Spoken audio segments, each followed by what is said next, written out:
কি প্রশ্ন করছিলিস তুই? কি খেলার ডার্বির কি আপনি মনে করেন? তখন মুখে আবার সূর্যটা পড়ছিল, দেখ সূর্য ঢলছে, লালুল ঢলছে, আর আমি কি উত্তর দেবো? মোহনবাগান ক্লাব বলে কিছু আছে বলে তো আমার জানা নেই। আমি তো জানি একটা ক্লাবের সাথে মোহনবাগান ক্লাবের বাকিটা মার্চ করেছে। আমি টুটুবাবুকে প্রশ্ন করছি, টুটুবাবু বরাবরই একটু হাস্যস্কর কথাবার্তা বলেন। ভাবলাম বয়সের সাথে সাথে উনি হয়তো পরিবর্তন হয়েছেন, হয়নি।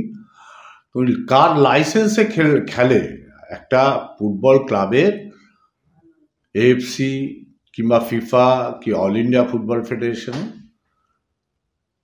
লাইসেন্সিং এর প্রয়োজন হয় টুর্নামেন্ট খেলতে গেলে। ভারতবর্ষের যে কোনো লিগ খেলতে গেলে একটা এটিকের লাইসেন্স ছিল, আর একটা মোহনবাগান ক্লাবের লাইসেন্স ছিল। এখন কোন ক্লাবের লাইসেন্সে এই মোহনবাগান সুপার জুনিয়র খেলে? আমরা কোনো ক্লাবের কাছে মাথা নত করে আত্মসমর্পণ করিনি কোনো 6 বছর 8 বছর ক্লাবের কাছে। ঢুলে কে পড়েছে এতেই প্রমাণ হয়, নাম্বার 1। নাম্বার 2, টুটুবাবু বলেছেন যে রেফারিং নিয়ে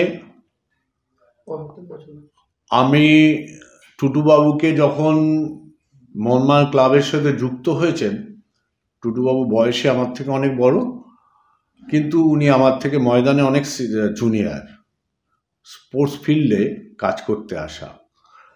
তা আমি তখন থেকেই দেখছি যে উনি সবসময় রেফারি নিয়েই বলেছেন এবং রেফারিকে ধাওয়া করেছেন। তা আজকে টুটুবাবুর কথা মুখে এসব মানায় না।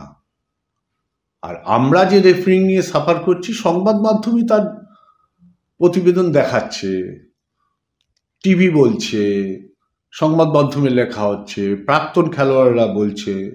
তাদেরকে জিজ্ঞেস করো ভাই, তারাই বলে দেবে রেফারিং নিয়ে কি হচ্ছে।